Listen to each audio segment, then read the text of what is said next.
Now to our own continuing series on inequality. A new analysis from the Congressional Budget Office supports the idea that income inequality has grown considerably over the past few decades.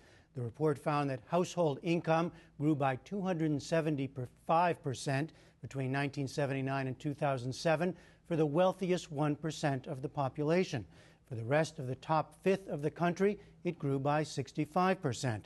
By contrast, the bottom fifth of the population saw its income grow by just 18%. The NewsHour's economics correspondent Paul Solman has been exploring the consequences of those trends in previous stories he's done in his series. Tonight, he gets a contrarian view, suggesting inequality in a free market system may not be as bad as advertised. It's part of his ongoing reporting on making sense of financial news. Richard Epstein, welcome. Thank you for having me. What's good about inequality? What's good about inequality is if, in fact, it turns out that inequality creates an incentive for people to produce and to create wealth.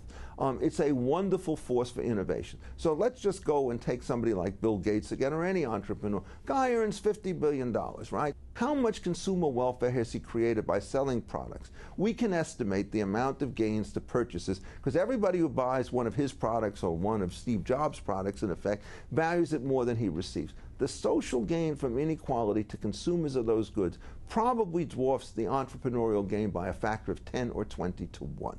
So you mean the incentive for great wealth had Steve Jobs and Bill Gates create products which created so much value that it far outstripped the compensation to them? Yes.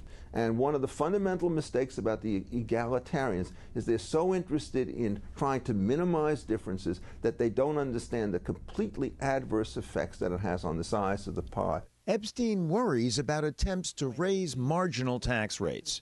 That is, the higher percentages paid on higher amounts of income. You could tell the difference between a liberal and conservative by the following test. A liberal believes that changes in taxes have very little effect on production, but huge effects favorable on distribution. Folks like myself believe it's exactly the opposite. Very high tax rates, or even small changes in taxes, have very adverse effects on production, and they do very little to produce redistribution because the money gets dissipated and taken away through the political process in the ways that even the most ardent supporters of redistribution will not like. You think that Steve Jobs and Bill Gates wouldn't have done what they'd done with higher marginal tax rates? Well, yes, because they just don't do it. They have to be able to get investors to sign up for their things. Those investors have to have disposable income. You start changing the particular policies so that there is high or marginal rates on taxable income. Two things happen simultaneously. People have less money to invest, and people will be less willing to invest it because they will get a lower rate of return. In the period in which the American economy grew most vigorously, the United States had higher marginal tax rates, much higher capital gains rate, and more prosperity and greater economic equality. No. First of all, the highest marginal tax rates were also accompanied with tax shelters for everybody in those rates. The second thing is that the monies that were being spent in those days were being spent in much more intelligent ways. That is, if you go and you look at either state or federal budgets and see the amount of money that is spent on what we would call standard infrastructure improvements and spent well, like the Interstate Highway Program of 1956, that was very high. The money that is spent today on infrastructure improvements of a good variety is a tiny fraction of what it was then. And the amount of money that is spent essentially on transfer payments has mushroomed enormously. The fundamental truth is the tax system is more redistributive than it was before, which will lead to a reduction in efforts, and the regulatory burden on the economy is vastly greater, and we would expect lower levels of growth. So if inequality is good because it provides incentives to people, is equality bad because it provides disincentives? No, it's not the equality or the inequality. It's the possibility of earning a high rate of return, which does it. And what happens is if you let people go through voluntary transactions that produce mutual gain, you will increase overall welfare, you'll improve the position of those on the bottom, but increased overall welfare will produce greater skews in income, because in a world with genuine opportunities, you will create billionaires. In a world without it, the people at the bottom will remain where they were. There'll be nobody at the top to subsidize them, so everybody will turn out to be worse off. Aren't many of the top 1% or 1% in this country rich because they're in finance? Yes, many of the very richest people in the United States are rich because they're in finance. And one of the things you have to ask is, why is anyone prepared to pay them huge sums of money if in fact they perform nothing of social value? And the answer is that when you try to knock out the financiers, what you do is you destroy the liquidity of capital markets. And when you destroy the liquidity of those markets, you make it impossible for businesses to invest. You make it impossible for people to buy home mortgages and so forth. And all sorts of other breakdown. So they should be rich. It doesn't bother me. Are you worried that a small number of people controlling a disproportionate share of the wealth can control a democratic system? Oh my God, no.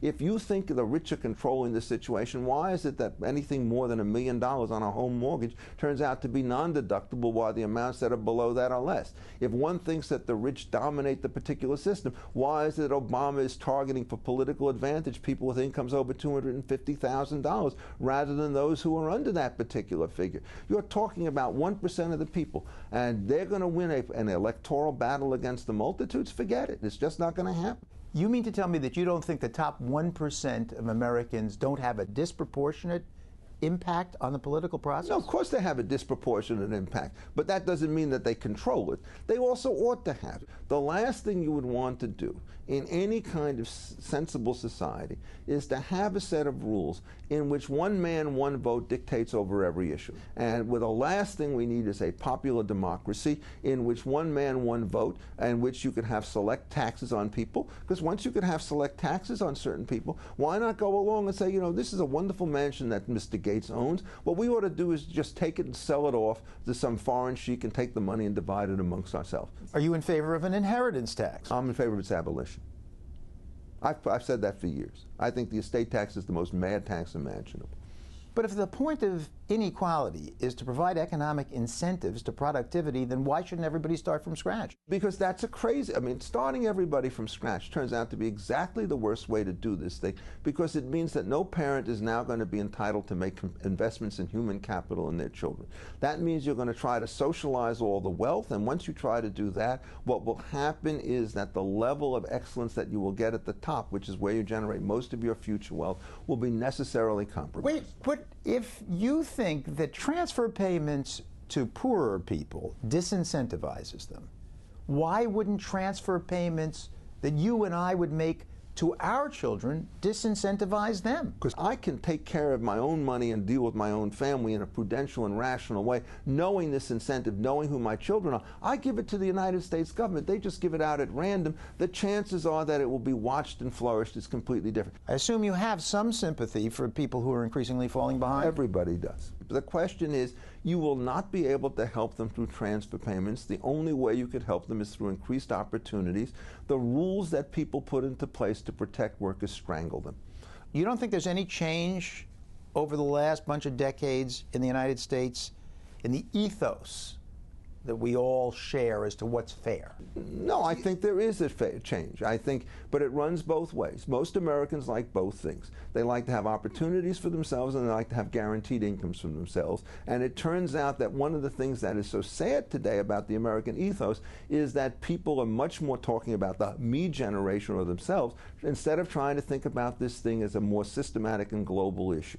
And if you start to think about that, I'm going to quote Abraham Lincoln because I like to do that, which is he said quite rightly that you do not make the poor rich by making the rich poor. Richard Epstein, thank you very much. It's been a great pleasure to be here. That was libertarian law professor Richard Epstein. He teaches at New York University School of Law.